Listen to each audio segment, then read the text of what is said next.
Congress party ने अपनी दूसरी लिस्ट जारी कर दी है। इस लिस्ट में दुर्ग जिले के 4 विधानसभा प्रत्याशियों की घोषणा की गई है। भिलाई नगर से देवेंद्र यादव को कांग्रेस पार्टी ने फिर एक बार टिकट देकर मैदान में उतारा है। छत्तीसगढ़ राज्य में 2 चरणों में 7 तथा 17 नवंबर को मतदान करवाया जाएगा और मतगणना यानी चुनाव परिणाम 3 दिसंबर को घोषित किए जाएंगे। छत्तीसगढ़ राज्य में मध्य क्षेत्र के दुर्ग जिले में भिलाई नगर विधानसभा क्षेत्र है जो अनारक्षित है।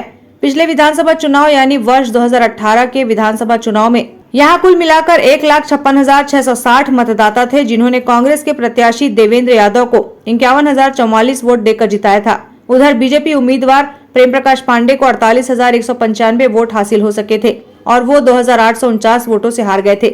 इसी तरह वर्ष 2013 में भिलाई नगर विधानसभा क्षेत्र से बीजेपी प्रत्याशी प्रेम प्रकाश पांडे को जीत हासिल हुई थी और उन्होंने 55,654 वोट हासिल किए थे। इस चुनाव में कांग्रेस उम्मीदवार बदरुद्दीन कुरैशी को 38,548 वोट मिल सके थे और वो 17,106 वोटों के अंतर से दूसरे स्थान पर रहे थे। इससे पहले भिलाई नगर विधानसभा क्षेत्र में वर्ष 2008 में हुए विधानसभा चुनाव में कांग्रेस पार्टी के प्रत्याशी बदरुद्दीन कुरैशी ने कुल 52,848 वोट हासिल कर जीत दर्ज की थी और बीजेपी उम्मीदवार प्रेम प्रकाश पांडे दूसरे स्थान पर रहे थे, जिन्हें 43,985 मतदाताओं का समर्थन हासिल हो सका था और वो 8,863 वोटों के अंतर से विधानसभा चुनाव हार गए थे। मैं कांग्रेस पार्टी का, हमारे सभी वरिष्ठ नेताओं का, आदरणीय मुख्यमंत्री जी का, आदरणीय शैलजा मैम का, आदरणीय राहुल गांधी जी का, आदरणीय हमारे राष्ट्रीय अध्यक्ष मल्लिकार्जुन खड़गे साहब का, सभी का धन्यवाद करूंगा, आभार करूंगा सभी वरिष्ठ नेताओं का, जिन्होंने मुझ पर ये विश्वास जताया।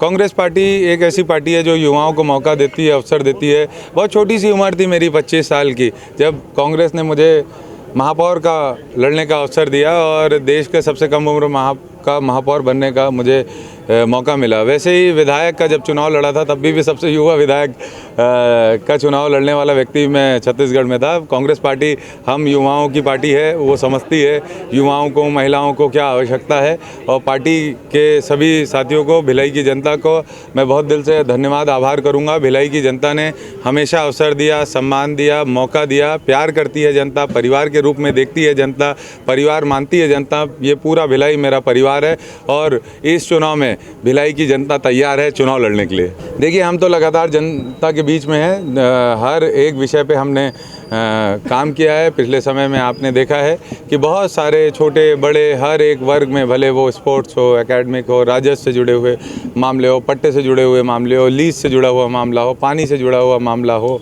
लाइट से जुड़ा हुआ मामला हो, हर एक मामलों में हम लोगों ने काम किया है। भले वो रोज़गार की बात हो, युवाओं के लिए BPO या स्वरोजगार की बात हो, महिला गारमेंट फैक्ट्री, इस तरीके से हर एक विषय पे हमने काम किया है।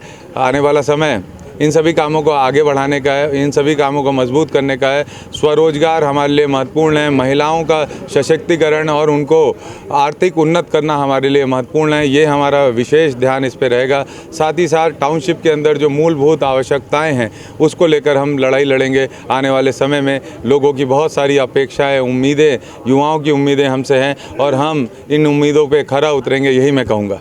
Bureau report, grand news.